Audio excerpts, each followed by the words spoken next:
Welcome back to Simple Truth, where we try to pull some simple truths out of the Bible. Uh, which sounds like I'm pausing there, and I am for a reason, right? Like, again, one of the things I love about the Bible is the fact that there is a simplicity about it. The Bible says that we need to, Jesus said we need to. So that makes it super important. We need to come to Him like little children. Right? When's the last time that you came to Jesus like a little child? That wasn't a you can if you want to. It was this is how you have to come to me. Unless you come to me like a little child, you got not a lot of hope, right?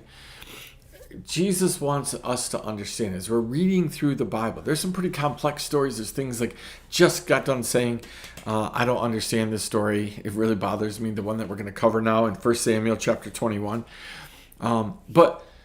But we need to look at things as a child. What did God say? Simply, what did God say? Now, we can make it complex after that, right? But the more complex we make Christianity, the more we become like Pharisees and Sadducees, where it's just hard to apply. It's hard to follow because we come up with this idea that in this moment it's like this and in this moment it's like that. It's different for different people. And stories like this are gonna cause you to go, huh, right? But we look for the simplicity within it, right? And I'm going to preface it with this. Jesus said when he was questioned about his disciples eating grain on the Sabbath, he said to them, listen, the Sabbath was made for man, not man for the Sabbath. And that's an important concept.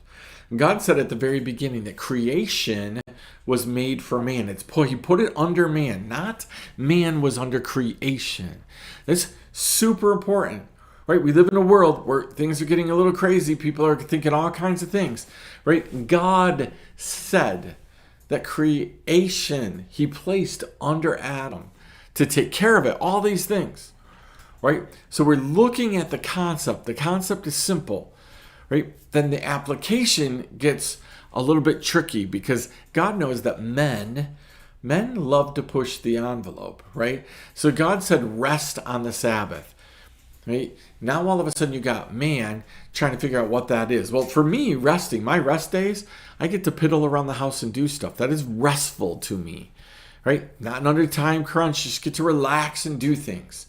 Right? But to somebody else, that is a lot of work. Right? They don't want to have to go do those kind of things. And so it changes, the mindset changes. So let's look at chapter 21 of 1 Samuel for a second. It says this, David came to Nob, right, which is great. Nob. To Ahimelech, the priest. Now, this is hard because there's Ahimelechs, there's Abimelechs, and all I want to do is do that whole Lion King, where the warthog is singing this song, right? And like it fits within there. But Ahimelech, right, came to meet David trembling, said to him, "Why are you alone and no one with you?" Huh.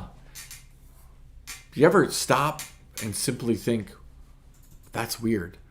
Why is some guy trembling coming up to David? And the whole reason he's trembling is, why are you alone? Why would that matter to Ahimelech? It matters because he'd never really seen it before. Why? Because David always had his team. David always had those who were with him. David had his two. David had his groupies, right? David had people with him, and he shows up to a priest by himself, and the priest goes, that's not normal. Let me end this simple truth very simply, right? Are there things in your life that if you stop doing, right, that people would look at you and go, what's wrong? There is something wrong with you. That's not how you roll. That's not how you work. That's not what you do. That's not who you are, right? It is why when people decide to go on weight loss programs, right? And all of a sudden you go out to eat with them for the first time and you see them with a giant salad and you go, what's wrong? That's not you. You usually have the steak and the potato and the soup and all the things, right? And now you got a salad. And you tell them, hold the dressing. Now all of a sudden, people know there's something wrong with you, right? Are there times when people would be able to say, there's something wrong with you? Right? Do you go and do you do and do you be in such a way that people can look at you and go, I've never seen you sad before. Right? One of my favorite parts of the story of Nehemiah is that line. When the king looks at Nehemiah and says, what's wrong with you? You have never been sad before in my presence. This can only be sadness of the heart. The king's paying attention. Do you know that people are paying attention to you? What you do, how you react, what you say. People know when something's different. So again, here's the real question. Are you consistent enough in life that people know when there's something different? Right?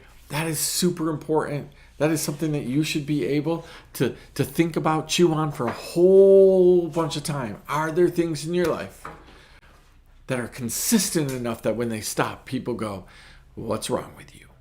Right? Think about that. We'll see you next time right here. Simple truth.